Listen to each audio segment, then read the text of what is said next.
What is going on, Sports Wars? We're here and we're live once again for Against the Spread here on Wednesday nights. We had to take a week off because my schedule has been insane lately. As you can tell, I'm not in my normal place. We're still here in Orlando, Geeks and Gamers, not the original content house, but now the discount content house. Now that a couple of people have left.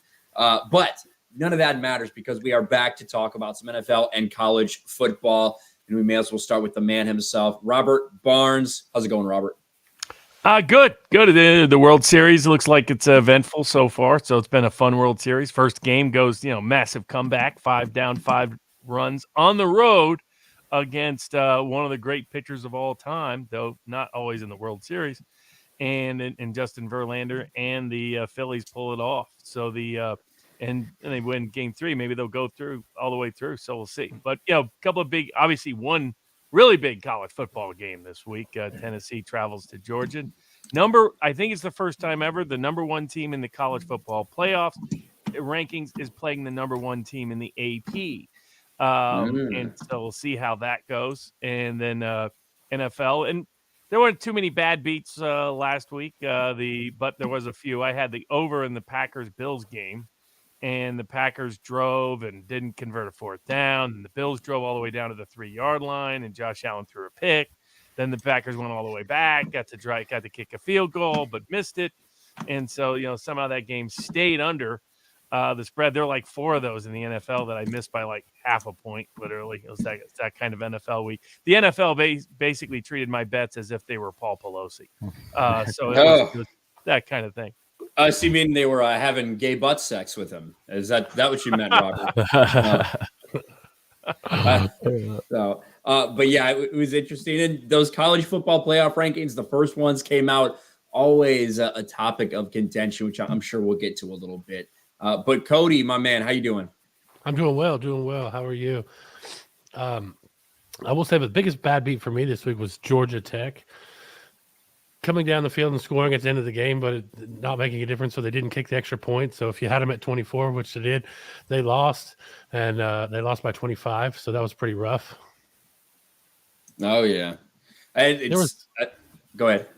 There's several other ones that I'm going to have cricket. I got something to say about that Atlanta-Carolina game that kind of got cricket. Oh, that was insane. I thought that game was in the bag. And then they allow a Hail Mary type touchdown to PJ Walker, no less. And this is why we can't have nice things. Exactly. and then DJ Moore with that big catch just decides he's going to rip that helmet off and celebrate, push him back 15 yards. Oh, man. What a crazy, crazy game for them. Well, speaking of that, cricket, how'd that go for you? Man, first of all, it's great to be a Tennessee Vol, man. It feels real good right now. But, man, honestly, the Falcons wasn't even my worst beat of the weekend. I had a -4, and they give that Hail Mary, wound up winning by 3 in overtime. But the worst one for me of the weekend was West Virginia plus 7.5. I had West Virginia plus 7.5, and I had the under. And they scored that touchdown with 21 seconds left on 4th and 1, and it went over, and it covered the spread. So they got me twice in the same game, man. So it just Mama said there would be days like this. Oh, yeah, that is certainly the case. But you know what? That's in the past. That's last week. Because now you can make all that money back this week. At least that's the goal. And, of course, to do that, to maximize that, where would you recommend people go, Robert? Oh, always do sportspicks.locals.com. So we have people who put up their own picks. We have a recommended list that's for subscribers only each week. You get a lot of free content, information, insight, takeaways, handicapping thoughts and theories, etc., from a wide range of people. Other people have their own sites, also put up their own stuff. So the already still over about 50% profit on the season, so still going well. NFL was unkind last week, but college football and EPL and the English Premier League were both nice. World Cup coming up. We'll have NBA picks coming up. We've had some World Series picks already. So we'll see how all that turns out. I mean, I think Cricket's picks at the Phillies were good bets to win the World Series. Already, you could cash that in right now for a profit if you wanted. Also, we put up political bets. So anybody who's interested in the political betting markets for next Tuesday, that is also up at sportspicks.locals.com.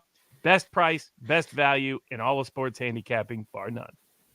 There you go. And this is the show where you guys get a little bit of a preview of that. So it's pretty neat. And it's an honor that we're able to do that here on Sports Wars with these guys. With all that being said, let's get into the NFL games this week. And starting on Thursday night, always interesting matchups. Sometimes they're the most boring matchups we could possibly find. This one, it does seem like it's a pretty good mismatch already with right now the team with the best record in the NFL, the Philadelphia Eagles, against one of the worst teams in the league, the Houston Texans. Yeah, it's going to be interesting. I mean, I was on the Texans last week because I thought Malik Willis would struggle, and he did. He didn't throw the ball hardly at all, but it didn't matter. They let Tennessee run all over him. Derrick Henry just gutted him. Dear Lovie Smith somehow hasn't figured out how to stop the run when it's the only thing that's going to happen. But and I guess that's partially probably why the spread is so big.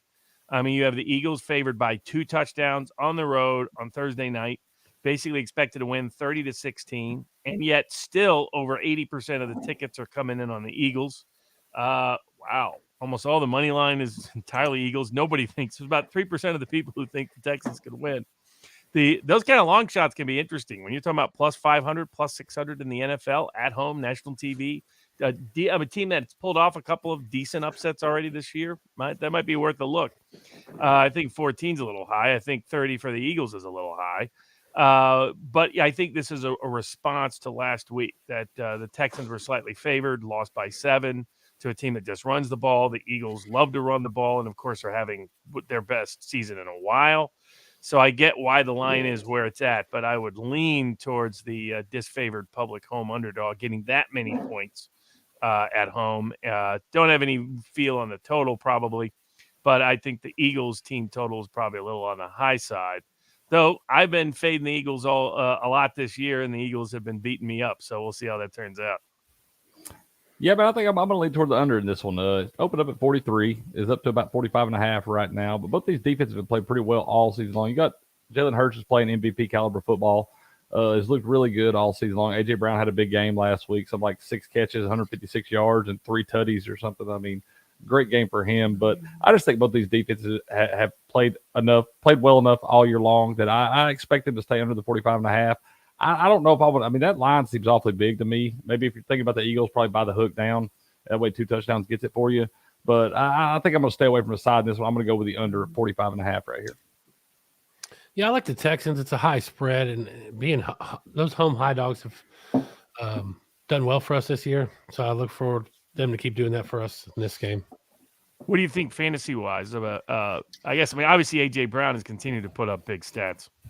Yeah, I mean, monsters in Philly there between Jalen Hurts and A.J. Brown. A.J. Brown clearly won that trade in terms of Tennessee. That sucks, say la vie, especially with the rookie and getting hurt early on in Tennessee and not showing us really how close to A.J. Brown he might even be, the Arkansas wide receiver. Then as well as Jalen Brown. Now the Dameon Pierce for the Houston Texans is making a strong case for Rookie of the Year candidate. So he's come on real strong and done really well fantasy wise as well. But that's about all you're looking at over there in Houston as far as fantasy concerned. Yeah, you also got to consider Dallas Goedert, a tight end, been a top 10 fantasy tight end all year long for the Eagles, and Miles Sanders he's put together a solid campaign. He's not going to be a game breaker for you really, but too many weapons in that offense. But both of those guys are pretty solid fantasy. You can trust them in your lineup each week. Man. And now moving on to the first Sunday game, we've got Chargers at those cardiac Falcons, who always seem to be in it right at the end of these games. Yeah, it's interesting. The Chargers are favored on the road to the Falcons, so people still aren't really believing the Falcons, maybe in part because of that Panthers finish last week. Chargers favored by 3, total of 49.5, so basically they're predicting something like 26-23 for the Chargers. Falcons have made me money all year, so for the most part, despite last week. So I would lean towards Atlanta in this one if I don't have a strong lean on the total. The public is a little bit leaning towards the Chargers. Heavy lean towards the over. I can tell you why partially that is. It's because Warren Sharp, one of the great sports handicappers on totals, gave out the first half over in this game. And it's anticipated he'll give out the game over, but that was back at 24 first half points, not 24.5. So we'll see how that trends. But I don't have a strong feel in the total myself, but I would lean towards Atlanta catching points at home. Yeah, I've been on these Dirty Birds all year long too, man. But I'm gonna go with the Chargers in this one. They're gonna be coming off their bye week. They've just looked good on offense the last couple of weeks. I think they're, Herbert and company's gonna get it together. Eckler out there. You got Gerald Everett at tight end. You're still having some issues with injuries with Keenan Allen, Mike Williams, but you got Josh Palmer coming in there to step up. I just like the Chargers in this spot. I don't know why. I know they got the West Coast, East Coast travel and stuff like that, but something about this just tells me, I was heavy on the Dirty Birds last week, and they kind of got me bit a little bit, but these things happen. But yeah, I'm gonna go with the Chargers -3 this week. I probably buy the hook down to 2.5. That way a field goal gets it for me. But I like the Chargers to go on the road and get a big win this week. I like Atlanta, and from a fantasy standpoint, he's got so many weapons down there. Last week, I told you Kyle Pitts will start to come on. That started to show true. I think that's going to continue this week as well as they progress through the rest of the season. Kyle Pitts will continue to do better and better, as well as Drake London as well. I think that line's playing good enough now that Mariota doesn't have to scramble quite as much to get what he needs done, and he's going to be able to get some big plays to his two big playmakers down the field. Please throw the football to Kyle Pitts. Yeah, for fantasy owners everywhere, they're begging for that. And the Falcons have been really good at home, 3-1 at home so far this year with that 4-4 overall record. Now for 6-2 against the spread too. Oof. Yeah, it's been surprising. Marcus Mariota, he's stayed healthy. That's probably the most surprising part about everything.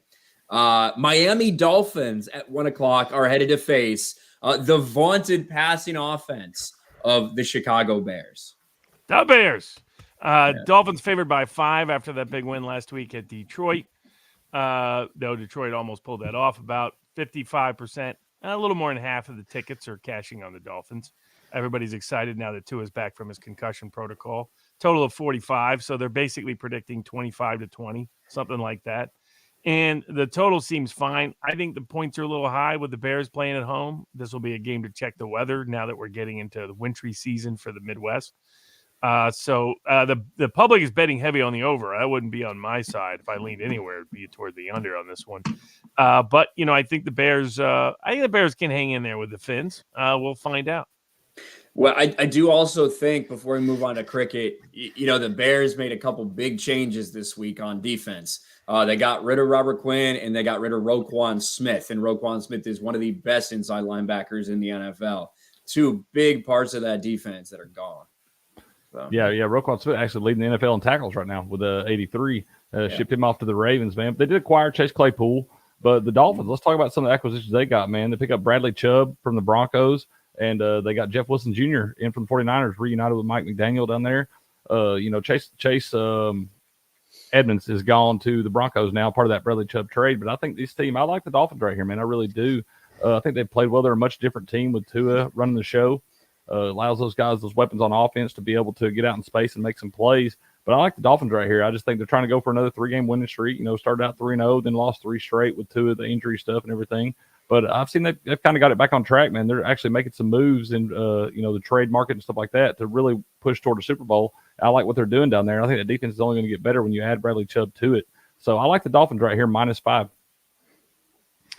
Yeah, I agree with that. There's just too many monsters on that offense. I mean, Tyreek Hill's on pace for the first 2,000-yard season for a wide receiver, and since the only one they had, I guess, with Megatron. I think the addition of Jeff Wilson Jr. was a real big key addition for them to help out Mostert in the running game. And then, there's just so many weapons that are loaded down there. It's going to be too hard. Now, the addition of Claypool for the Bears was interesting. Is really that in that entire division, the one team that needed a pass catcher did not. They were trying to get Claypool too. They just got outbid, and that was Green Bay. They couldn't get a pass catcher at all, and that kind of sucks for them. But so good for the Bears on that. But I think the Dolphins just too many weapons. Yeah. Key side note, man. Jeff Wilson Jr. And Mostert were running back mates out in San Francisco, and so they were pretty productive out there with Mike McDaniel running the show, offensive coordinator and stuff like that. So reunited with him, look for big things out of them. Really do. Yeah, and Miami definitely was very aggressive because they see that what they've got with Tua, what they got with this offense, and they're trying to capitalize on it. The Bears making a move to get Chase Claypool. It's weird. It's a weird move to me to eviscerate your defense and then add a pass catcher to a team that's not throwing the ball. But hey, there you go. That's the Chicago Bears for you. Another 1:00 game. We got the Carolina Panthers heading to the Cincinnati Bengals. So the Bengals coming off that beatdown by the Browns. They're in-state Ohio rivals on Monday night. Carolina is 7.5-point dogs, so they don't expect the magic to repeat from Atlanta up to Ohio. The money line money is coming in more on Cincinnati, but it's proportionate to where the odds are. So basically, the public's kind of even. Vegas has nailed this line where the public is basically evenly split where they should be money wise, except that the over is getting hammered. The total is 42.5. So we're basically predicting something like 24-18, 25-17, something like that for the game, which to me kind of sounds accurate. So I don't have a strong feel in this game one way or the other. Yeah, man, I like the Bengals right here. I think they rebound from that debacle last week. You know, those division games in that AFC North, they kind of constantly are close games, and it just kind of, it's just a weird feel in that division. But I like the Panthers, man. 1-6 against the spread in their last 7 road games. 0-4 against the spread in the last 4 with a team with a winning record. And, the favorite's 3-1-1 against the spread in the last 5 meetings in this game. I think the Bengals get it turned back on this week. I think they really, Joey Buckets and company, man, Jamar Chase is still going to be out. He's going to be out for about a month, probably. They're not going to put him on IR, but he is going to be out for a little bit. Got some kind of hip issue going on. They still got capable guys out there with T. Higgins, Tyler Boyd, Hayden Hurst at tight end. You got Joe Mixon at running back. They got a lot of weapons, man. Then you got Joe Burrow, who's just an elite competitor, in my opinion. Always seems to have his team in the game. I know he didn't the other night. They got behind early on. Nick Chubb show kind of shut them down. But I like the Bengals to rebound. Like I said, I think it's 7.5 right now, but buy it down to a touchdown just to save yourself. But I like for the Bengals to win this one by 10 or more. I really do. I'm seeing trouble there in Cincinnati. They've been up and down all year. After they won so big a couple weeks ago, they thought they were back. Then they got absolutely demolished by the Browns. I'm seeing some other things for Cincinnati, and without Jamar Chase, they're not able to do as much as what they would like to do. And playing in Carolina, I like Carolina covering that spread. Well, it's at Cincinnati, so my bad. It's going to be in Cincinnati. So how long is Chase out for? They said 4 to 6 weeks. I don't know. They didn't want to put him on IR. I mean, IR puts him out for 4 games, and they didn't want to do that. Super Bowl loser curse. It's going to hit again. They're not going to make the playoffs. Watch. The Jamar Chase thing is huge. How much success have we seen from Joe Burrow without Jamar Chase on the field? Going all the way back to college, that's true. That is such a big part of what they do. The ability to really have to worry about that guy in the field at all times. It opens up things for these other talented guys on the field. And what we saw in their last game was that people weren't open. That's just what was happening. People were not open. And of course, when that happens, Joe Burrow is going to start forcing it. So, yeah. Well, I mean, when you got an elite receiver like that, I mean, you obviously got to usually designate 2 guys to him, which means somebody's got to be open in that spot. So when you take that guy out of the lineup, man, it really allows the defense to be able to do so much more and really focus on some of the other guys. And it's just hard to get guys open in space. Yeah. Now another 1:00 game for an NFC North matchup between the 3-5 Green Bay Packers and the 1-6 Detroit Lions. That is just wild to me. I mean, it's amazing to see. There were spurts. You've seen Aaron Rodgers be Aaron Rodgers, but the complete absence of receivers have clearly put a toll on that offense. He wasn't paid what he was paid for them to be 3-5. The idea was that by himself, even with mediocre receivers, he could do like Tom Brady did with mediocre receivers in New England. That isn't happening so far. If Green Bay is going to turn it on, they need to turn it on quick. They're favored by 3.5, total of 49.5. So basically predicting, Green Bay 26, Detroit 23. I think that total, the people are betting the under probably because the Packers have struggled so bad to score, but Detroit is an open sieve on defense. They give up points no matter who's coming to town. The public is evenly split on the game, so no strong favorite. I think the line is probably about right, though that is predicated upon Green Bay getting back to being an elite offense, which they haven't shown much proof of so far this season. Yeah, man, both these teams on a slide. You got Green Bay has lost 4 in a row. The Lions have lost 5 in a row. They just both look pretty bad right now, but it seems there's a lot of points that get scored in Detroit, man. I'm going to go with the over right here, over 49.5. I think both these offenses can – the Lions are one of the worst teams in the league against the run. I look for Aaron Jones, A.J. Dillon to be able to carve them up a little bit. Maybe Aaron Rodgers gets on track, but the Lions are also going to score too. I look for over 49.5 right now. I think the last game they played was 37-30. The Lions last year snapping the Packers 5-game winning streak in the series. So I don't want to pick a side in this thing. There's too many question marks there, but I think they are going to score some points. So I'm going to go over 49.5 right here. That's if they decide to run the ball at all, which they've thus far chosen not to do, as Green Bay's only scored twice, I think, 2 rushing touchdowns all year long. The biggest problem for them is obviously receiver. They have no legitimate deep threat, really no threat at all for that matter. But another big problem has been the line play. The offensive line's played horribly, and Rodgers does not have the time at all to get the ball out. And so that's been a big factor for them, and it's kept Rodgers' yards per play down to 6.6, which is the lowest of his career. And as long as that continues, they're just not going to be able to score points. Even on the Lions secondary is just terrible. But even on this weak secondary, I don't see Green Bay scoring too many points. It's just not something that they're able to do right now.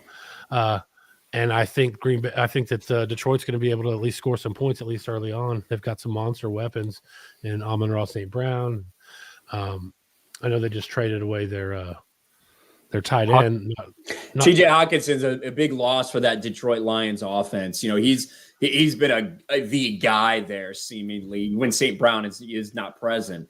And it's a big loss, and it's a big pickup for the Minnesota Vikings. With him and Swift being banged up, it seems like a really weird timing for that trade for sure. But yeah, we'll see what happens from that. But they still have some monsters as weapons that they can still score the ball. Yeah, Hawkins is just so hit or miss though, man. I mean, he might give you 41 points one week and then like 2 the next. He'll have 7 catches for 150 yards and 2 touchdowns. But when your quarterback is for the clutch catch Goff, when you need them. Yeah. When your quarterback's Jared Goff, what can we expect? I suppose. Yeah. What is Jared Goff, Cricket? I don't want to say that on air, man. I don't want to say that on air. I'm not a big fan. I'll just say that. I'm not a big fan.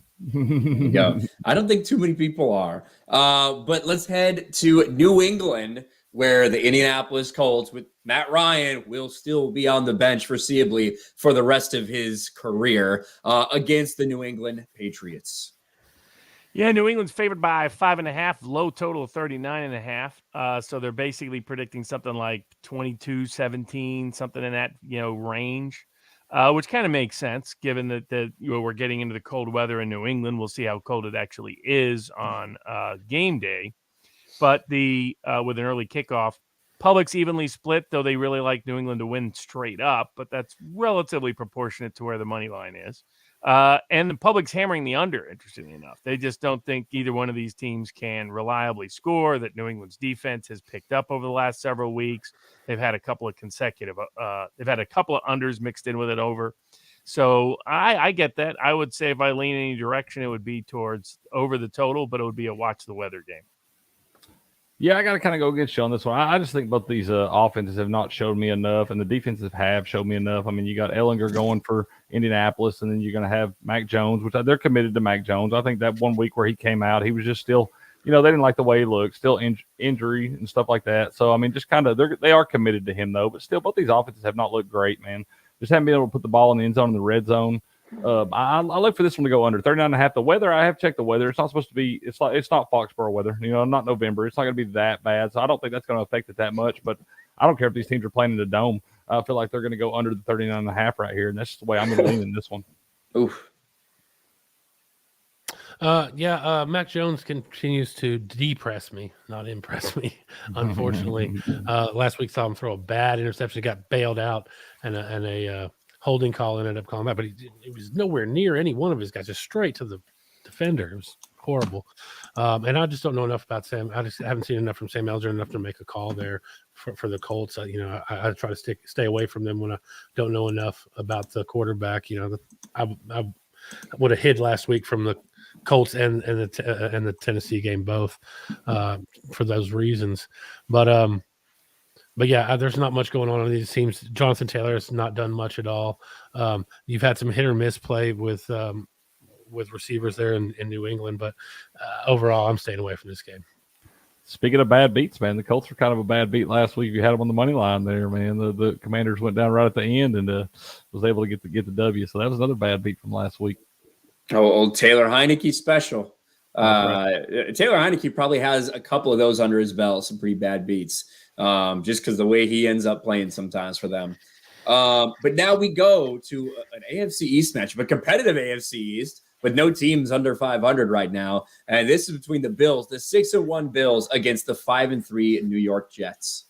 Yeah, it's tough to get in front of that Bills train, though they didn't cover last Sunday night against the Packers at home.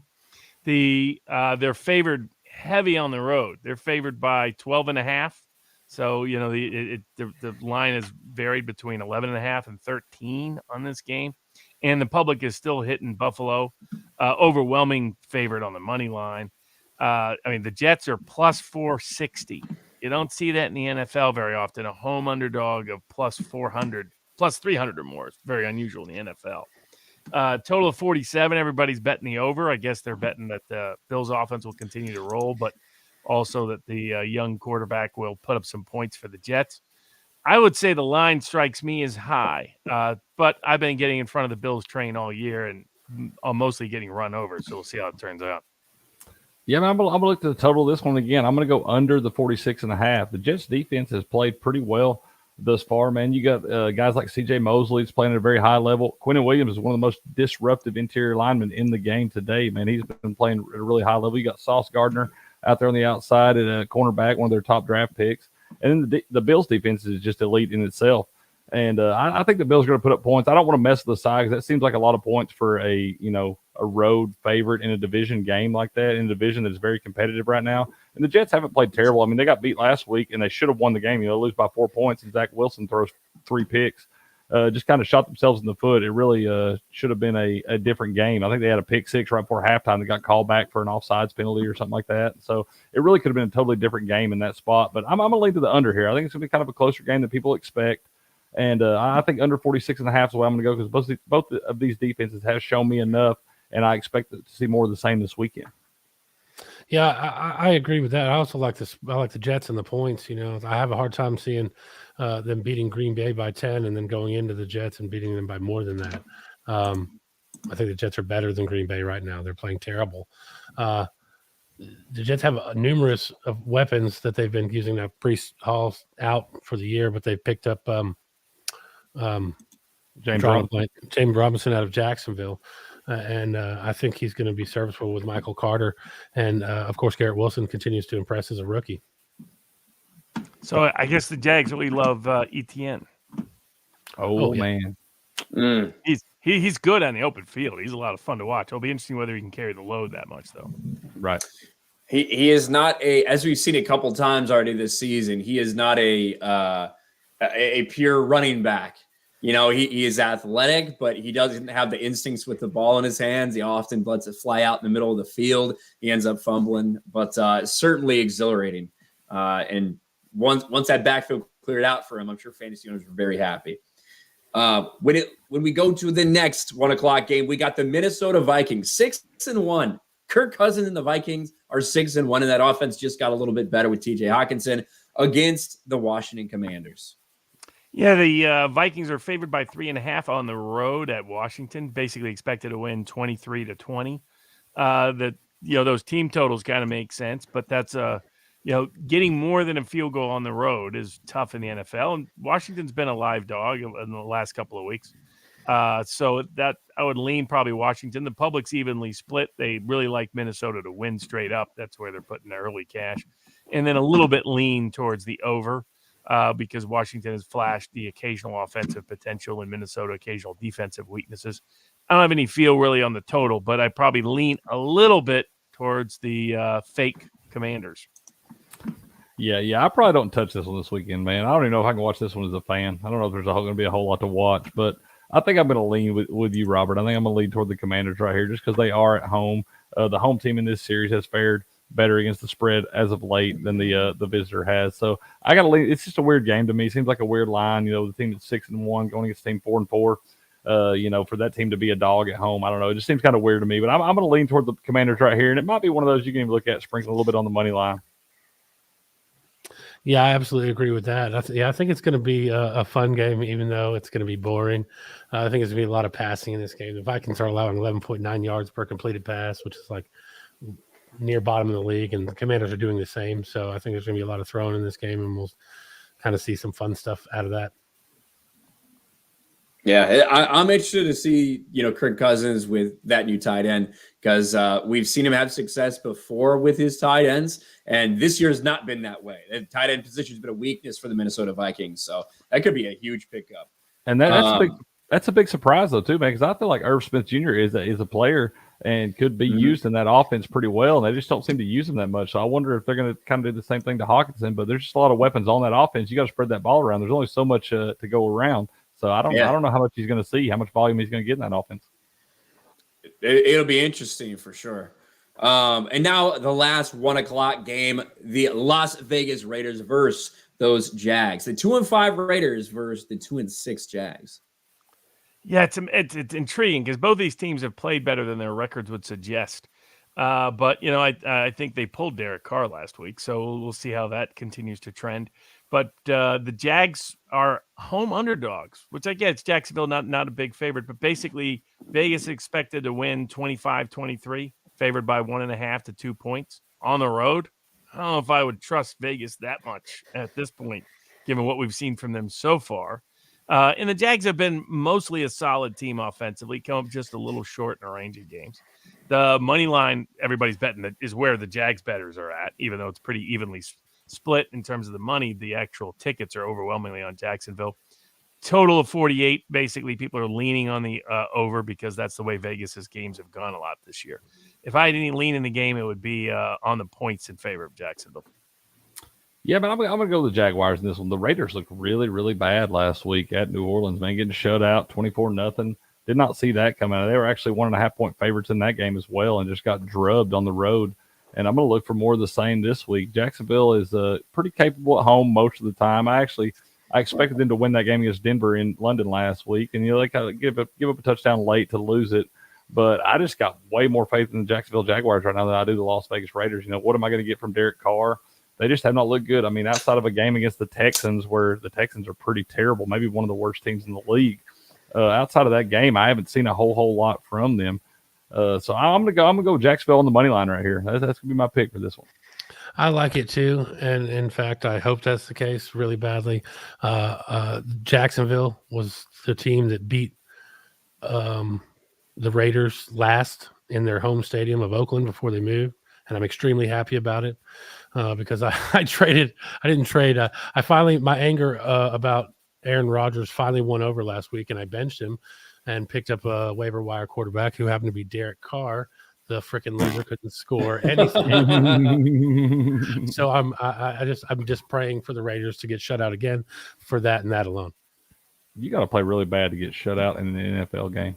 Yes, you do. That's pretty rough. Now our first afternoon game, 4:05 on Fox, the Seattle Seahawks against the Arizona Cardinals. No word on how much Call of Duty Modern Warfare 2 Kyler Murray's been playing, but probably a number that is greater than 0 hours for sure. Probably so. This will be my free bet of the week. Arizona is favored by 2, total of 49.5. Basically 26-24 kind of expected score because Seattle's games have been, as folks noted in the live chat, Geno Smith is the guy putting up the big QB rating numbers, not Russell Wilson.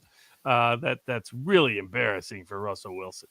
That his old program, his old team is the one doing good stuff with a career backup while he, the $250 million quarterback, finally got the win last week in London, but hasn't been putting up anything impressive offensively at all. The public loves Seattle because of all their offensive wonders this year. Almost 80% of the tickets are on Seattle as 2-point underdogs. 70% of the money line is on Seattle. About 60% of the money is in the over, so they expect another explosive high-scoring game. Arizona seems like they're, getting their passing game back. Call of Duty accepted, that with DeAndre Hopkins back, that they're starting to get a little bit more offensive rhythm. So my free pick of the week here at Against the Spread, and I think we're like 6-1 or something like that, maybe a push thrown in there, is Arizona -2 at home against Seattle. There you go. This is also going to be my pick of the week, but I'm going to look to the total in this one. I'm going to go over the 49.5 that it's sitting at right now. This offense for Arizona is completely different with DeAndre Hopkins in it now.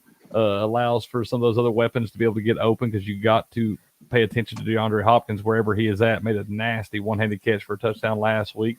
And the Seattle Seahawks have looked good offensively all year long, man. Geno Smith's really having a great season. Like you said, outplaying Russell Wilson hand over fist.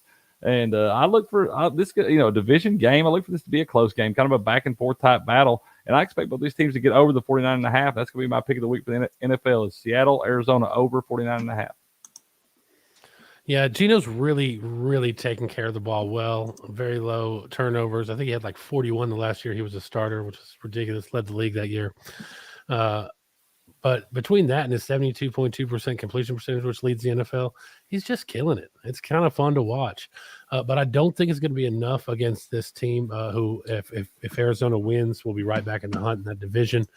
And I think Arizona takes it over with John Connor looking to come back. And Robbie Anderson, I look for him to start coming on too. So fantasy owners might want to start looking for him if he's still out there for them to grab. There you go. I'm always interested in the Kyler Murray story because I feel like he's one of the most dramatic people that we have, like always, whether things are going well or going poorly for him. It's never a dull moment with Kyler Murray. You think he's like that in real life, man? Or you think he just does it for the cameras? Because that guy's always got some stuff going on, man. I think that's just how he is, man. I really do. I think that's just how he's built. But yeah, we'll see what happens there.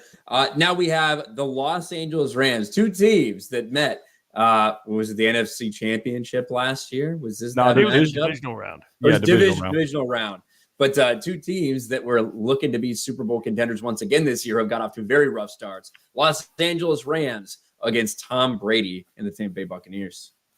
So Tampa, despite losing at home to the Baltimore Ravens, favored by 3 against the Rams, who have been disappointing. I mean, I thought I had the Rams team total cashed early. They had 14 points 2 minutes into the second quarter, and then didn't score another point the rest of the game at home against the 49ers. Maybe that's just the 49ers curse that is on the Rams under this coaching staff and scheme, as has been the case for the past several years, with the one exception of the NFC Championship game last year that they eked out because of Jimmy G throwing picks at the wrong time. But so Tampa's favored by 3. They're expected to win 23-20. Pretty low total compared to, preseason. This total would have been 49-50. That's a reflection of the fact that Tampa couldn't run the ball at times this year, couldn't run it against Baltimore. It's kind of a weird game. Brady actually put up good offensive passing stats, but the running stats were so bad that they weren't able to cash in, and then Baltimore ran all over them, even though they did a pretty decent job containing Lamar Jackson in the passing game. So 23-20, I would probably – the public is hammering the under. 2/3 of the money's on the under. Slight lean towards Tampa, but not much. They're basically pretty evenly split on both the money line and the spread. I would lean Tampa and the over, actually, in this one, despite the fact that both offenses have been on the schneid for a large part of this season. Yeah, man, if you told me coming into week 9 that the Rams and Buccaneers would be a combined 6-9, I would not have bought that. I would not have. But, this one's the one. I got a lot of question marks in this. That was a much better Rams team that came and won in Tampa last year. So I got to lean toward the Buccaneers here. I'm going to buy the hook down to 2.5, so maybe a field goal gets it. But I'm probably not touching this one altogether because there's way too many question marks. And I don't know what I'm getting out of each quarterback. I don't know what I'm getting out of each defense. It's just there's way too many question marks up in the air in this one. I want to sit back and watch it and see. Maybe this could be the game that propels one of these teams toward the playoffs if they can get it together. But right now, there's just way too many question marks, and I don't understand why both these teams are playing so bad. But I'm going to take Tampa Bay. I would buy the hook down to 2.5, but I'll take them anything under a field goal right here just for the home field advantage. These are the two worst rushing teams in the NFL. Just atrocious. I have a hard time believing in Tampa Bay right now, though. I mean, Brady's got it going through his divorce. That's clearly affecting him. But even aside from that, the Rams are 3-0 against Tom Brady since he joined the Bucs, including 2-0 with Matt Stafford. And the Rams are 4th worst in red zone offense and defense. So they have a hard time scoring when they get down there, and they have a hard time stopping people score when they get down there. I have a hard time believing in the Bucs for this game. That's where I'm at. But you can look towards your usual fantasy starters in this game, as far as the Bucs are concerned, to do well. Yeah, it's just shocking that we are where we're at in the season, and these teams are sitting where they are. There's no doubt about that. Now, Sunday Night Football, the 5-2 Titans against the 5-2 Chiefs. We'll see if Ryan Tannehill is back. It looked like they're just dealing with pain management now, but could be a determining factor in this game if he plays or not. I mean, the spread seems to assume he's not playing and that it's Malik Willis.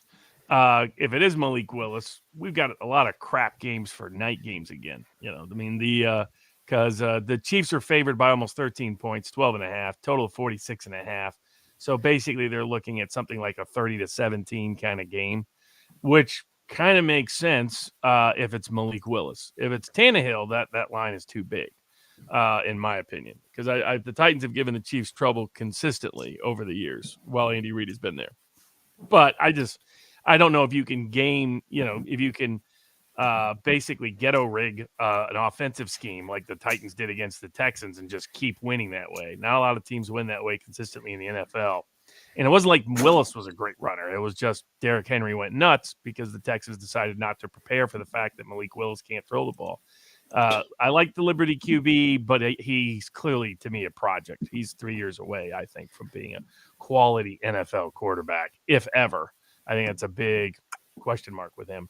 The public's leaning towards the Chiefs, which kind of makes sense. I mean, it's another big line, plus 450 for the Titans, but it's on the road against the Chiefs with likely Malik Willis, so it kind of makes sense. Slight lean in the public towards the over, but if it's Malik Willis, they're going to run the ball a lot and shrink the number of possessions. So I don't know if I would rush to the table with that over.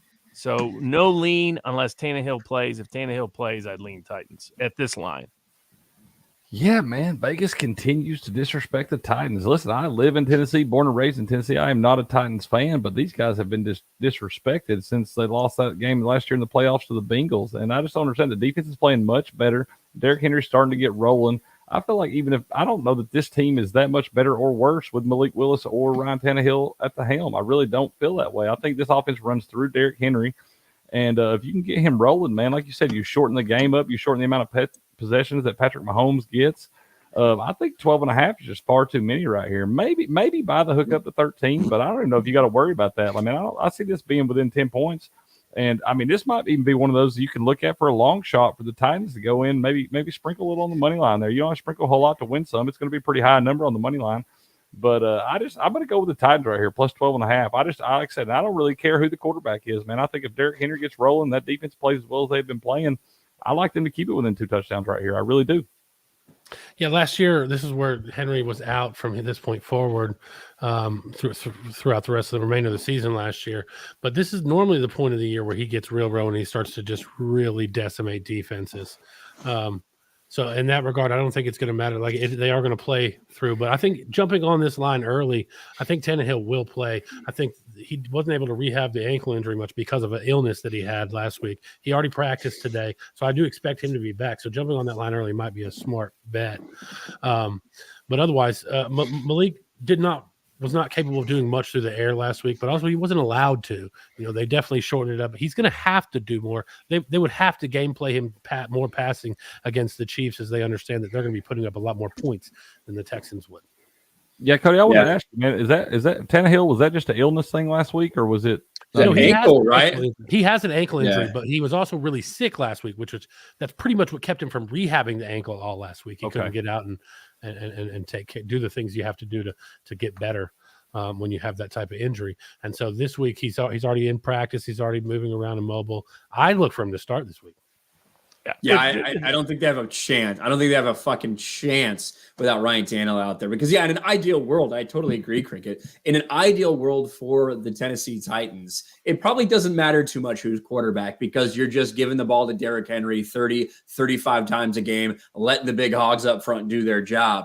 But in reality, at some point in the game, you're going to need somebody that can make some plays. And it's not like Ryan Tannehill's crazy back there. But you need somebody who can do something. And Malik Willis right now, he made Justin Fields look like a god at the quarterback position last week.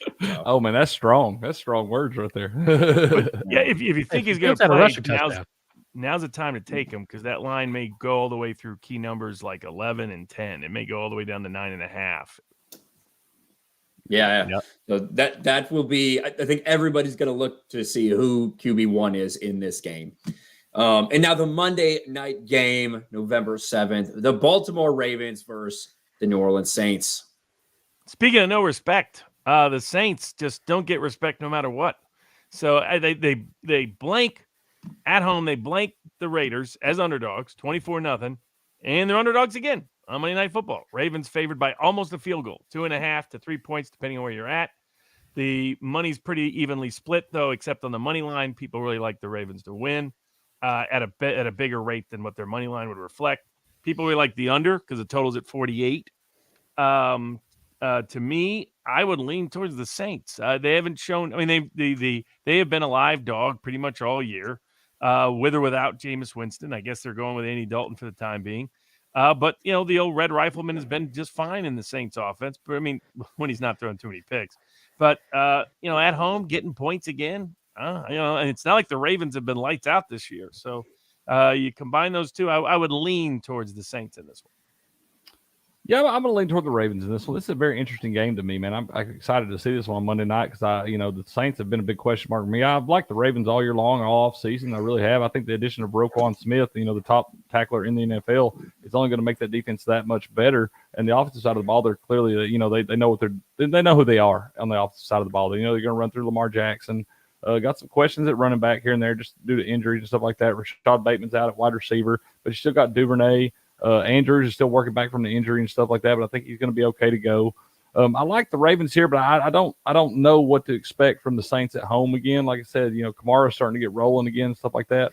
So I think I'm going to lean toward the over in this one. I'm going to go over the 48.5 because I expect to see some points in this one, kind of a back and forth type battle. Vegas expects it to be a pretty close game.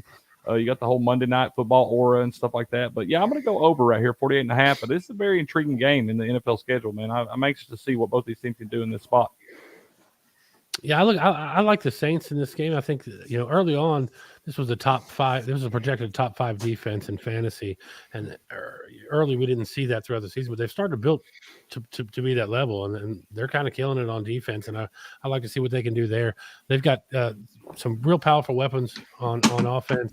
If they can get everybody and keep everybody healthy, Olave's been killing it as a rookie. I think that with Dalton starting, the Saints are scoring 30 points per game. If that continues, it's going to be really tough for teams like Ravens to get by them at home with that defense playing as well as it is. Who dat think they're going to beat them Saints? Yeah, and we do. That is the end of the NFL slate of games. But we do have a big update in the World Series. It had been a very close 0-0 ball game until the top of the 5th. Astros, still in the top of the 5th, are now up 5-0 against those Phillies. So they went on a run there in the 5th inning. They're still up to bat. I believe there's 2 outs in the top of the 5th right now. So Astros. Second bad game in this series. Well, that makes me feel better about my over 7.5 pick, man. I was thinking that was already trash for a minute. Yeah, I thought it was. So that actually helps me out. Like, give me a sweat anyway. This is a must win for them in reality. They can't go down 3-1 because you just don't often come back from that. So there's a big inning right there for the Houston Astros. Before we catch up on some of these or before we get to the college games, let's hit some of these super chats. Not many of them had anything to do with sports, but I want to get them anyway. G Money for $1. Thank you. Not a banned account. Asked several things that aren't related to sports, but says, will the U.S. dollar collapse in the next 5 years? Depends on whether you're looking at the dollar inside the U.S. economy or outside the U.S. economy, because they're very different. Will adverse vax reactions affect the Super Bowl? Probably not. I don't think so. And then how would Russian nuclear war affect the Super Bowl? The football might be radioactive, but other than that, I think it'll be okay. I don't think anything would stop the Super Bowl from going, to be quite honest with you. Especially if, a bunch of those nukes that have not been properly serviced happen to be put into deployment. But we'll see. G Money for $2. Robert, is the AVO rating accurate for lawyers? No, it's useless. Yeah, isn't that just like kind of like Yelp or something for lawyers? Yeah, or and I think a lot of times you can buy influence or whatever. I forget how it works, but I trust any of the lawyer ratings. So even the ones that rank me high, I don't trust them. Man, I'm out of my element right here. I feel like y'all are speaking in Japanese right now or something. Yeah. Well, let's get back to some sports. Eric becomes a channel member and he gives 5 subs to the Sports Wars community. Thank you for those Sports Wars channel memberships, Eric. We appreciate it. And then back to betting, but not football. From Zenny Biscuit, our local aficionado of the pony races, says, I'm loading it up, the Breeders' Cup is Friday and Saturday. The Juveniles run on Friday. Might see a future Derby winner in there. The class will have 8 horses, but could be interesting with Flightline, Life is Good, Epicenter, and Rich Strike for the Distaff Nest. Thank you very much, Zenny Biscuit. I never know what you're talking about either when it comes to horse racing, but I love that you're here each and every stream. Man, Zenny Biscuit is very passionate about her horse racing. NBA betting is starting too, and college basketball betting is starting too. So it's going to be full. And the World Cup's coming up. World Cup, yeah. You're going to have a point in November where you have NFL, college football, World Cup, college basketball, and NBA all at the same time. So out of the World Cup, when every 4 years people in America pretend they give a shit about soccer. Yes, my favorite time. Yeah. November is either going to be really, really cool for betting or really, really terrible. One of the it'll be a lot of fun. It'll be a lot of fun for sure. You ain't wrong. But let's get into college football. And this week, guys, we had the first college football playoff rankings. And of course, everybody had their own opinion on it, and rightfully so. We might as well just pull these up and show them right now, if it'll let me present my screen. There we go. And you can see a little bit of a difference here between the college football playoff rankings and the AP Top 25. Let's just run through real quick the top 8 teams in the CFP. Tennessee, Ohio State, Georgia, Clemson round out the top 4. And then you get Michigan, Alabama, TCU, and Oregon. First impressions on these. We'll start with Robert. Sure. I mean, great to see Tennessee get to number 1 in the college football playoff rankings. Don't know if they'll stay there, but fantastic that they even got there at any point in the second year of Josh Heupel. This upcoming game will be the first time ever the number 1 college football playoff ranking team plays the number 1 AP team when Tennessee visits Georgia. I think otherwise what stood out about this was that a 1-loss Alabama was ahead of an undefeated TCU. And I think that was probably the biggest, quote unquote, controversial component. The other second controversial, not many people disagreed with Tennessee, Ohio State, and Georgia in the top 3. You see that reflected in the AP poll. But the other debate is the Clemson-Michigan gap. So the AP has Michigan ahead of Clemson. The football rankings committee, I think in respect of Clemson's past, not really this season. Clemson did not look that good in beating Syracuse. Clemson hasn't played at that tough a schedule. NC State's kind of fallen off. Florida State's kind of looked decent, but not great. So whereas, Michigan did have a dominating win over against a decent Penn State team, Michigan hasn't exactly played a brutal schedule either. Now, some of this will work itself out because Michigan will play Ohio State, so they'll get their chance to jump into the top 4. I think Clemson really has the softest schedule of this whole bunch. And so I think if Clemson runs the table, they're going to be in the playoffs again. The Notre Dame game looming really large this weekend, given the weakness. I mean, Miami looks like a complete joke. I mean, they play Florida State in their annual rivalry game. We'll see if they can muster up anything for that. They are literally winless against the spread this year, 0-7. I know because I've been betting them a couple of those times. But I think the other thing interesting, the other debate that you're hearing a lot of is Michigan or Ohio State will have 1 loss. What happens if Tennessee goes down to Georgia and loses, but that's the only game they lose? And then Alabama runs the table and beats Georgia in the SEC title game. Do you put 3 SEC teams in the Final 4? My answer is probably yes. And the reason for that is, let's say you're looking at, as Georgia or Tennessee, Georgia will be the defending national champion that just lost the SEC championship, and that's it. And Georgia will have wins over a top 10 Oregon team and a top 10 Tennessee win at that point. And if it's Tennessee, do you really put a 1-loss Tennessee below a 1-loss, say, Michigan or one of those teams? I think not. Now, I think the bigger controversy would be if TCU is still undefeated. I think if TCU is still undefeated, there will not be 3 SEC teams in the Final 4. Now, this has a way of working itself out. I don't think Alabama runs the table. And I think Tennessee loses to Georgia, but I think they don't lose the rest of the year. If you look at their schedule, you can see why. I think Tennessee is probably, regardless of what happens this Saturday, is going to be in the Final Four in all likelihood. But that will be the interesting thing to watch where the debate goes. Yeah, man, I'm going to sound like such an SEC homer right here, but I mean, I think you put Tennessee, Georgia, or Alabama up against Clemson, Michigan, or TCU, and I think they all win those heads-up matchups.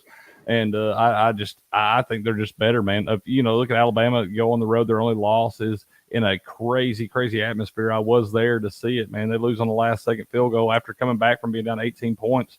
That's a team. It's a Nick Saban coach team, man. They had 17 penalties in that game and stuff. They can right that ship and kind of get back where they're not shooting themselves in the foot. But I just don't think Clemson. They got the four top 25 wins, but Syracuse, Wake Forest, NC State without their quarterback gets hurt there, stuff like that. Man, I don't know. I don't know how good this Clemson team is. I'm hoping that they lose Notre Dame, and then I think Michigan's going to get beat by Ohio State. I don't think TCU runs the table. Oregon would be if they make the playoff, they would have the worst loss ever for a team to make the playoff at 49-3. I just, I don't know. I just think the SEC, it's never going to happen. I don't think they ever give us 3 SEC teams in there. It's exciting time to think about that 12-team playoff that we got coming up here in a couple of years, because that changes all kinds of things, man. But I will make a side note, man. The number one team in the first initial rankings of the CFP has only missed the playoff one time, and that was the first year when Dak Prescott and Mississippi State were ranked number one in the initial ranking, and they wound up 7th in the final CFP rankings. Did not make the playoff. So I like my BOLS chances to get in that playoff, man. So it's going to be exciting to see, though. In defense of Clemson, I think Syracuse has looked really good all year long, but they definitely had the worst strength of schedule by far of all those teams. I think it's been a little unfair to TCU. They've won against a lot of ranked teams. They've looked really good. Now they've had to come back in some of those games and do some amazing things in order to get there. But it's with these rankings early on, it's hard to.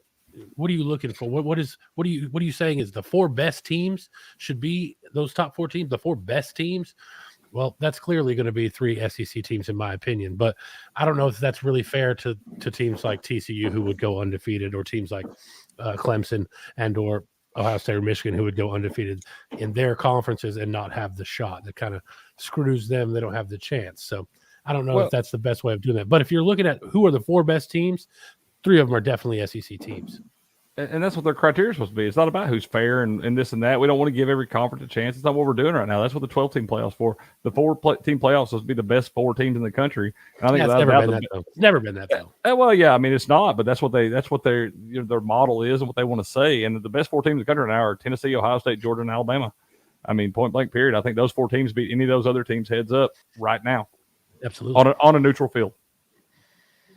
It's tough to argue with that, but we also know that that's not necessarily going to be the reality, right. Because there's way more at stake to put 3 teams that are within, this close of proximity in the country. That's not what the CFP committee is going to want to do. They're going to want to get somebody from the Midwest. They're going to want to get potentially somebody from maybe, a little bit further west as well. We'll certainly see what happens. But as we talked about, the game that has a big determining factor on this is obviously going to be that Tennessee-Georgia game. Yeah, Tennessee travels to between the hedges down there in Athens. Georgia, I think, has won 10 of the last 12, 5 straight. Kirby Smart has kind of dominated this series. Georgia's favored by 8. Almost 80% of the tickets are on Tennessee. People have made a lot of money betting on Tennessee this year. I've shorted them twice and lost money both times. 80% of the money line is coming in on Tennessee, even though they're plus 240 on the money line. Over, everybody's hammering that as well. Total at 66, and they think that no one's just going to stop that Tennessee scoring machine, not even the Georgia defense. Georgia has one of their great linebackers out for the season, Nolan Smith, who was their only pressure generator. But you look at Georgia statistically, you break down this analytically, the offenses are almost like 2 and 4, 1 and 3. They're right next to each other. People might not realize that because actually Georgia throws the ball more often than Tennessee does. It's another one of those things that Georgia's actually is like Alabama last year. They're not been able to get that running game going. But the passing game has been heavy tight end focused, so it's a little bit misleading. People don't think of it as a big passing game because it's not a lot of downfield wide receivers, because guys like George Pickens and others are in the NFL. They have a receiver who might get back this week, might not, Mitchell. But now they have the greatest tight end maybe in the history. I mean, since like the great Miami days when they had like 2 or 3 NFL tight ends. You're talking about 3 guys that were number 1 or number 2 at the tight end position coming in. All of them are considered NFL tight ends. So that's why they throw tight ends so often. And they can throw to the running backs very good. And that fits Kirby Smart's ball control style. I would say I lean in this game. I shorted Tennessee against LSU. Tennessee blew them out. I shorted Tennessee against Alabama. They won anyway. I would love to see him go down between the hedges and beat Georgia. But I think Georgia's defense is much more disciplined than Alabama's defense. Alabama's defense has not been disciplined since Kirby Smart and Jeremy Pruitt left. They've had problems against creative offenses. If Tennessee goes in and beats Georgia between the hedges, given the talent gap between these teams, that will be one of the most extraordinary wins in the history of Tennessee football. I would love to see him do it, but I'd say I have to lean Georgia in this game to win by double digits. Yeah, I'm not going to give you a pick in this one, just much like the Alabama game. It worked out for me in the Alabama game, but I do think that the loss of Nolan Smith is going to be a big deal. That guy is an elite player, going to be a first-round draft pick. They do get Jalen Carter back last week, and he's another big-time defensive player for them, probably going to be another first-round draft pick. So he's very disruptive in the interior of the defensive line and stuff. But Tennessee, man, the offense, you look at Kentucky last week, they had a top 15 defense as well. Nobody is Georgia's defense. I do believe that Georgia has the best defense in the country throughout. Them and Ohio State. Ohio State has a great defense as well. But, a side note, the CFP, the first rankings, the number 3 seed has only ever made the playoff one time. And that was Clemson in 2020. I think that this game is much more important to Georgia than it is to Tennessee. I think that if Georgia loses this game, they have a much smaller chance of making the playoff than as if Tennessee were to lose this game. Because if Georgia goes to the SEC championship, lose to Alabama, then Tennessee would also have a win over the SEC champion. Would be their only loss. And I just think that this game is way more important from a standpoint of making the playoffs for Georgia than it is Tennessee. Tennessee can lose this and still make it, I believe. I don't think Georgia can lose this game and still make it. Yeah, Georgia's defense last year, I felt like, was an even better defense. Tennessee was still able to put 17 points on them, and they're a much more cohesively sound offensive unit this year. So for that reason, I think it's going to be close. So I like Tennessee in the points. I think Tennessee has a shot to win this game. So it would not surprise me at all. One of the other interesting factors I see in this game is, though, when that 12-team playoff does come in, games like this are going to matter far, far less. So we should enjoy these games while we got them. Because, with the 12-team playoffs, both these teams are in. We already know that. So it's like, if you're a fan, you're rooting. But otherwise, you're not quite as excited about this game. Well, you still have something to play for, though, because you're playing for the first-round buys. I mean, without a doubt. I don't mean to say that. I'm not saying it doesn't matter. I'm just saying it severely diminishes the. It's not this is a do or die week for Georgia. They've got to win where they're at. Yeah, it definitely. I always thought the 8 teams would be the sweet spot. I think that'd be perfect. I don't think you're going to have people, coming in that really don't deserve to be there. But it allows enough room for, hey, that one, UCF that runs the table one year just the right way. You still allow room for them.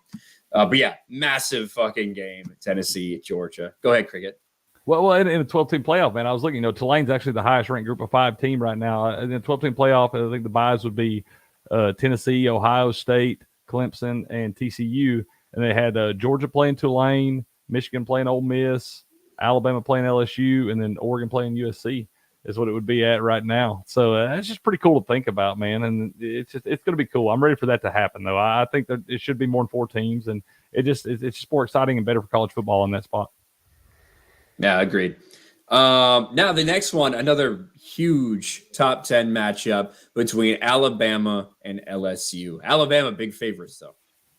Yeah, and that's what's interesting to me is that they're expecting Alabama, favored by 13 points, 13 and a half, depending on where you get it, to go in and dominate Brian Kelly in his first year. And generally, Kelly has performed pretty well at LSU this year. Had a nice win against Ole Miss at home, and Ole Miss went in and beat A&M. 2/3 of the tickets are on Brian Kelly and LSU at home, getting double digits on national TV. Usually you get double-digit underdog as a national TV, you tend to cover. Bama's, getting most of the love in terms of money line. If you want a little sprinkle of another long shot, we got some big name teams with long shot underdogs this week. Nebraska's one, some other ones. LSU plus 400 at home. 4-1 to upset Bama. And this is a Bama team that hasn't played well on the road under Bryce Young. They just haven't. Almost should have lost to Auburn last year. Should have lost to Florida last year. Did lose to Texas A&M last year. And then this year, probably should have lost to Texas. Did lose to Tennessee. They dominated Arkansas because Arkansas decided why defend. But other than that, basically they have not been a team against a top-ranked opponent on the road you could have any confidence in. So I think that I see why the public's on LSU. First-year coach Brian Kelly, I'm not convinced that offense is going to scare that defense much. That's my X factor. And I think Bryce Young, when healthy, can torch almost any defense in college football. So and those receivers started to get a rhythm in that game against Tennessee, to where I think that rhythm may continue in Baton Rouge. But it's a night game, so they're all going to be crazy drunk like they usually are in Louisiana. So, at that time, so that's going to be a wild Death Valley scene. So if I was taking Alabama, I would be a little bit nervous about it and understand why the public's going the way they do. Yeah, that's a great point, Robert, man. I was so stoked to see that when Tennessee went down there playing, it was a noon kickoff game. It's a much different atmosphere in Tiger Stadium when it's a 7 o'clock kickoff or a noon kickoff. And that's why I'm not going to lean to a side in this one, man, because I could see Alabama wearing them out, but I can also see LSU having a chance to win this game at the end. So I'm going to lean to the under, man. I'm going to go under 56.5. Like I said, Bryce Young has struggled on the road a little bit. It's going to be a raucous atmosphere. LSU did hold Ole Miss to 20 points. An offense has been able to light most people up. It ran the ball really well. But so I'm going to lean under. I think this is kind of closer than people think. Like I said, if Alabama does blow them out, I don't think LSU scores more than 2 touchdowns. So 56.5 seems like a really high number for me right here. You got some jitters. Alabama's been shooting themselves in the foot as far as penalties. They've cleaned it up a little bit the last couple of weeks, but it's been a struggle theirs all year long. But I'm going to go under 56.5 right here, and I think this game's going to be a little bit closer than people expect. I really do. I do too. I think it's going to be a little bit closer. I think Jaden, he's been killing it down there in LSU. He's putting up like 292 yards per game. He's on the same level as Bryce Young, in my opinion, as far as how he's been playing lately. 12 touchdowns, 1 interception. He's been playing really well. Now, I'm not saying he's been playing the same. Well, he has been playing the same exact competition. But at any rate, yeah, I think it's going to be much closer than people expect. And I agree. I think LSU may have a chance to win this game at the end of the game and kind of ruin Alabama's chances at the playoffs this year. It's a tough place to head into anytime, especially when you're looking at these teams that are now both ranked in the top 10 the way that they are. Well, I know, man. If LSU wins, they're going to be at the inside track to the SEC championship. Alabama could be sitting, if they lose a game, there may not even be an SEC championship game. So no, they'll both have 2 losses with LSU at the tiebreaker. Yeah, so definitely be the end of Alabama's playoff hopes. Either way, for sure. Yeah. Next, we go for a Texas matchup between Texas Tech and the undefeated TCU Horned Frogs. There isn't a lot of teams left for TCU to lose to. Hold on, guys. This is wrong. You got Texas playing Kansas State. Oh, that's next. Texas is playing Kansas State. I'm sorry. Before you gave a big spill on that game. Texas Sorry. Tech. Yeah, so Texas Tech. Yeah, Texas Tech. Oh, okay. I'm sorry. I'm sorry. I didn't hear the Tech part. He just meant that both teams were in Texas. Yeah. That's fair. That's my bad. Yeah, it's TCU under Sonny Dike to be considered for the playoff his first year. Really quite impressive. He's been a covering machine all throughout his college football coaching career at SMU and at other stops prior. They're favored by almost 10, 9.5 favorite at home, total of 69. They're basically predicting like a 39-30 kind of score because TCU scores and have been kind of high scoring. Defense shaky, offense explosive. Public's about evenly split in terms of the spread, but they think there's no way TCU loses. There's about almost all the money so far is coming in on TCU that way. And everybody thinks still going to go over, that these Big 12 totals are just going to keep climbing and climbing and climbing. And this one they expect to still get into the 70s. Texas Tech has been playing with substituted out in a new quarterback that put up some good stats early and then struggled a bit last week. So I can see why TCU is favored by this, given how they've played. Max Dugan's put up, some amazing stats this year under Sonny Dykes. I don't have a strong lean one way or the other. As a Tennessee fan, I'm hoping TCU loses somewhere along the way, though. Yeah, I'd like to see them go ahead and get them out of the way too. But man, I'm all over TCU this week. I think -9.5. I think they feel very disrespected with the rankings coming out. You got a one-loss team ahead of them. They've done as much as anybody as far as resumes go. What they're supposed to be trying to do. They're going to be at home this week. This Texas Tech team has not played. They beat at home. They played really well. On the road, they've struggled.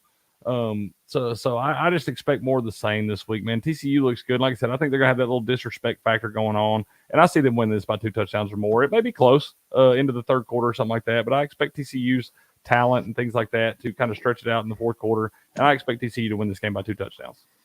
Yeah, I kind of agree. I think they will. I think they will end up losing the game. I think they'll end up losing to Texas later on in the year, but it'll make it more fun for us non-Tennessee fans to kind of watch and see what boils down with all these teams coming down to this playoff run in the next few weeks. When now getting to that game that we kind of referenced a little bit earlier, we do have another Big 12 matchup between Texas and Kansas State. So as our friend Kelly in Vegas, who's a big Kansas State fan, has a T-shirt that's the Kansas State, purple with the pointing down with the Texas horns. She felt Kansas State was being disrespected this week because Texas is favored after Kansas State gave Oklahoma State one of the biggest beatdowns they've had in the Mullet's tenure there. So Texas favored by almost a field goal, total of 54.5, a little bit low almost, but it's respectful of Kansas State's defense and maybe some limits on Kansas State's offense. But they did just blow out and crush an Oklahoma State team that the week before had beat Texas. And I don't know if you trust Steve Sarkisian on the road. Does Texas have more talent than Kansas State? Absolutely. But is Kansas State one of the toughest underdogs at home ever since the Bill Snyder era? Also, absolutely. So I think, they're basically predicting something like a 28-26 Texas win. I don't know if I have that kind of confidence in Quinn Ewers or Sarkisian on the road against this Kansas State defense. I probably won't be on the game one way or the other. 2/3 of the tickets are on Texas. 2/3 of the money's on the over. If I leaned any direction, probably Kansas State in the under. You might even parlay it because there's probably a related correlation there that's enhanced more than the parlay would give. But I don't know if I'll touch it in the end. But a lot of disrespect for Kansas State coming off that big win, and a lot of credit to Texas, who hasn't quite proven themselves against a quality opponent this season, given Oklahoma was not one of them. Yeah, man, I just don't. This line makes zero sense to me. I don't understand where they're getting this from. Like I said, Vegas has been kind of higher on Texas than I have been all year long. They are the only team in the top 25, the first CFP rankings, with more than 2 losses. And I don't get it, man. I don't get it. I don't know. I'm probably going to stay away from this. It just looks funny to me. Kansas State's got 2 capable quarterbacks, whether it be Adrian Martinez or Will Howard. Will Howard has filled in admirably the last 2 weeks in Martinez's absence. So I don't know where they're getting this, man. I think everything in my soul wants me to pile all over Kansas State and on the money line and just expect them to destroy them like they did Oklahoma State last week. But I don't know. It just looks funny to me. But I think I am going to go with the over, man. 54.5 seems like a little bit of a low number. Both these offenses have showed the ability to get into some shootouts this year. Quinn Ayers is going to be going for Texas. I like the over here, man. But it's one of those, honestly, I probably don't touch altogether. I just want to sit back and watch it because that line just looks real funny to me. Yeah, I agree. It's a very strange line considering what we've seen from both teams thus far. I'm going to stay away from the game altogether. I'm not sure how impressed I am over that win over Oklahoma State, in the sense that I'm not sure Oklahoma State did a lot of things to put themselves in a position to win that game themselves. So I'm staying away from this game completely. Yeah, that Oklahoma State game was over before it started, man. They just jumped on them and kept piling on. And now to a game we also referenced a little bit earlier, the Clemson Tigers facing the Notre Dame Fighting Irish. They traveled to touchdown Jesus in South Bend once again. Last time they did it wasn't lucky for Clemson. It was, in fact, DJ Ukulele, or however you pronounce his name. It was his coming out party. Trevor Lawrence was on the bench for injury reasons, and he actually played really well in that game. It's the reason why people thought he would be a good quarterback, and then he ends up getting benched midway through the Syracuse game for their big 5-star QB, but that 5-star QB didn't look like he was ready for prime time at all, like a lot of Clemson fans said. 9 for 19 against Syracuse defense. How would he do if he ended up playing against Notre Dame's defense? Looks like DJ will be back to starting this week, but it's obviously a short hook. Clemson is favored by 3.5. total of 44 and a half. So basically they're predicting something like a 24-20 Clemson win. That total started out as high as 48 or 49. Money poured in, and smart money poured in on the under. Money's still coming in on the under. The public loves Clemson in this game. Over 80% of the money line tickets cashing on Clemson. Almost 3/4 of the betting tickets cashing on Clemson. I would love to see Clemson lose as a Tennessee fan. This is probably the last chance there is for them to lose this season. So that's even more reason to hope that the luck of the Irish will be there and touchdown Jesus and all the rest. But this is a Notre Dame team that can't throw the ball. I mean, they have Michael Meyer, and that's about it. They got the tight end. But basically, all they do is run the ball. Clemson shuts down the running game, and they're going to beat the daylights out of Pyle. So I don't know how they score. Their only hope is that Clemson has a similar game like they did against Syracuse, where they turn the ball over 4 times. I don't know if they can bank on that. Now, I think Notre Dame can pretty much limit Clemson's offense. They're still very run heavy. They have not found that passing game that used to be there under Trevor Lawrence and his predecessors. It looks more like that Clemson team that limped into the playoffs that Alabama beat the daylights out of because they could only run the ball. That's the kind of team this team does. I think their ranking is solely based on their past. It's not based on what they've done this season. So it wouldn't surprise me at all to see Notre Dame win, but I can't put money on them when their offense stinks. So especially they match up terribly against Clemson's defense. I would probably lean towards the under in the game. Might lean a little bit towards Clemson as a sort of a hedge because I would love to see them lose, but at least I make money if they win and cover. But I don't know if I'll get to the window with it because there are some real questions at Clemson's quarterback. Yeah, man, I think that I'm going to say it. I believe Clemson is the most overrated team in the country. Man, you go to Wake Forest and you have to come back and win in overtime against a Wake Forest team that gave up 35 points in the third quarter to Louisville last week and just got slaughtered as a number 10 ranked team. A number 10 ranked team is not supposed to do that. And then you got Syracuse, man. Syracuse coming out, and if Syracuse gives their star running back more than 1 carry in the second half, they probably can grind that game out and get to a win in that one. And then Notre Dame goes to Syracuse last week and absolutely drops them, controls it the whole game. I think they're starting to kind of get it on track a little bit more than they were. I mean, I'll tell you a real quick way to get them to forget about that loss to Marshall is to beat the number 4 team in the country.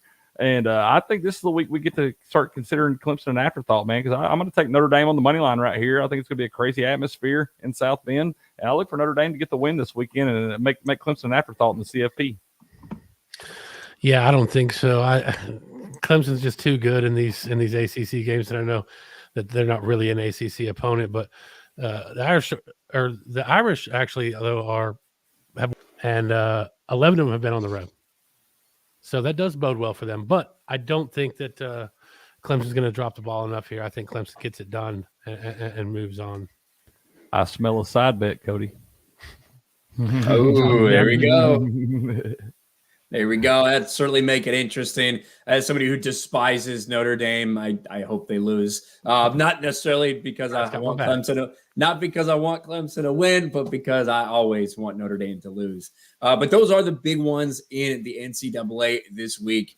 And that pretty much wraps it up for us here on Against the Spread. It's good to be back after missing last week due to these crazy schedules we have. But Robert, what do you guys have going on at Sports Picks, and why should people follow you over there? Oh, well, 2 predictions we also got right 2 weeks ago was that Ole Miss was the most overrated top 10 team. They're already out of the top 10, of course. And that Brian Harsin would be out at Auburn, and out he is. We'll see. There's talk of Auburn trying to steal Lane Kiffin. I think that's a mistake. I think Lane Kiffin is one of the most overrated coaches in college football. He will get Auburn in recruiting trouble. I get why he wants it, but this is a guy who, go back and look at his recruits. And what he's done well at Ole Miss is borrowed from the Heupel coaching tree on offensive creativity. He did it at Florida Atlantic. He's done it again at Ole Miss. Credit to him on that. Defense, up and down, up and down, up and down. Recruiting, very mediocre. At Tennessee, many of his biggest recruits, complete bust. USC, many of his biggest recruits, complete bust. There's a reason he was fired at USC. So all this hype, the media love him because he's a very telegenic, likes to troll people and all the rest. Auburn apparently is going to go all in for him. Good luck with that. That's all I got to say. I think that that will not work out in the way they think it will work out. It was my prediction there. But the thing is, of course, Kiffin thinks he's a god, so he thinks he should get paid $100 million guaranteed over 10 years. That's what he's asking for. At Ole Miss, he can't get more than 4 years under the state law. That drives him crazy. Hey, if Jimbo Fisher can get it, there's going to be a lot of people out there asking for it. Oh, yeah. And so we'll see if Auburn's willing to write that big a check. They're obviously desperate. Auburn thinks they should be a national title contender. They think they should be better. If somebody, the right person got Auburn can be very competitive because Nick Saban's, people think he's going to retire within the next 5 years. That's basically the assumption. And the assumption is Alabama will slip without Saban there, and that's a reasonable assumption. So, but your competitor, if you're at Auburn, is no longer going to be Nick Saban 4 or 5 years from now. It's going to be Kirby Smart at Georgia, who's building a Nick Saban type system at Georgia. And they compete for the same recruits in that part of Alabama and Georgia, particularly along the border there where Auburn is located. So I think there'll be a lot of hype for Kiffin. I think if Kiffin gets the job and they give him a big deal, you'll hear all these predictions. I'll predict now there will be no national or SEC title if Kiffin goes to Auburn. But we were right about Harsin getting out. So we'll see how the rest goes. We already have our recommended picks up at sportspicks.locals.com for this weekend. We have our political best bets if you want to get in. So there's a bunch of different places you can place bets: Senate races, House races, governor's races, other races. We have our best bets all there. They've all made money throughout the summer. I mean, if you could cash out now and make money on those bets, our sports bets over 50% profitable, and you pay $10 a month. The cheapest, most affordable, most accessible sports handicapping service in the country. Both Cody and Cricket put up their own analysis of baseball and fantasy and a bunch of other information. We put up NBA previews, NBA reviews, and recaps about what happened the week before, and tons of other people volunteer their systems, their data, their analysis. It's the best place to get the best analysis in the world of sports or the world of political handicapping at sportspicks.locals.com. And we appreciate you guys being back here. And Cody and Cricket, thank you. I know everybody in the chat's going to be paying special attention to that Tennessee-Georgia game, knowing that you guys are going to be wringing your hands over it the entire time.